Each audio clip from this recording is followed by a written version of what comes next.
Good morning, I'm the Reverend Julie Golding Page of St. Patrick's Anglican Church. Our daily CFMQ devotionals this month are inspired by events in the world of sports.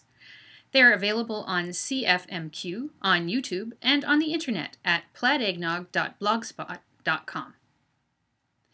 Well, last year I got into watching baseball. It's really the first time I've ever watched a sport with any real interest or regularity. You might be wondering why, in a hockey country, I like baseball the best. Well, that's a good question. Let me tell you what got me hooked on it. The more I watched, the more I realized how complex baseball really is.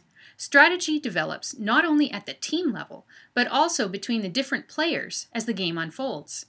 The more I watched complicated plays happen, the more I appreciated baseball. Things like stealing bases, especially home plate.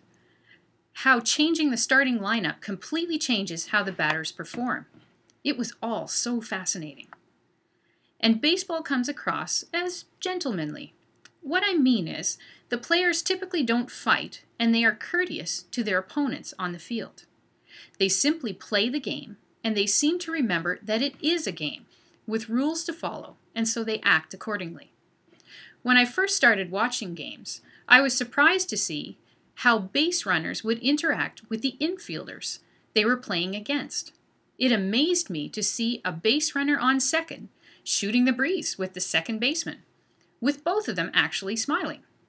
It really impressed me because they were supposed to be competing to win the game. But as I watched, I realized baseball wasn't quite as innocent and above board as I'd thought. I saw how sometimes umpires make mistakes, or players get injured, and the best, most creative strategies get reduced to failure. All because of something nobody can do anything about except take it and start over. Then I saw the players, the managers, and the coaches reacting immaturely to an umpire's call. Sometimes even the best guys let it get to them, and they just lose their heads and get ejected or even suspended. So some of the shine wore off the game for me. Baseball and the players in it are anything but perfect, and that can be disappointing. That makes me think of how some people react to life in a church community. When they first become part of a church, they see it like I saw baseball, with rather rose-colored glasses. Then, as they spend more time at church, they start to see how it's really not perfect after all.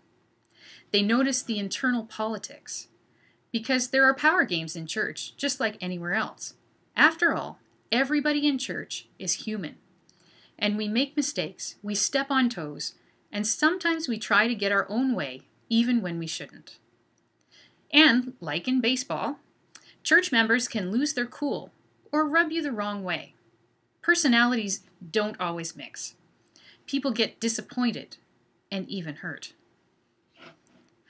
So after all of this, did I give up on baseball? And should we all give up on church too? Because we know that neither one is perfect, and certainly the players and the church members aren't.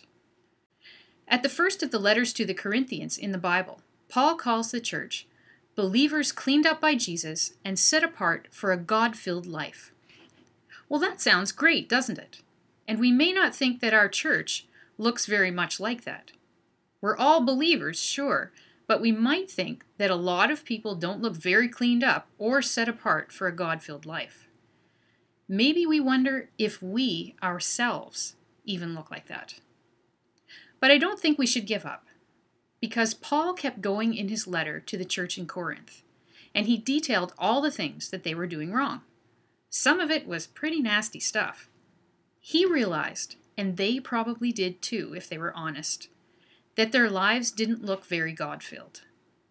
But Paul wanted them to know that they were still on God's team. He hadn't cut them. But like any good coach, he wasn't about to let them keep on living in a destructive way. He had some instructions for them, and he wanted them to help each other figure out how to live them together, right there in the church. So in the end, I haven't given up on baseball. In fact, I admire the players even more after realizing how much they have to struggle to both play the game well and keep their personal lives in check. Maybe you have been disappointed by the church.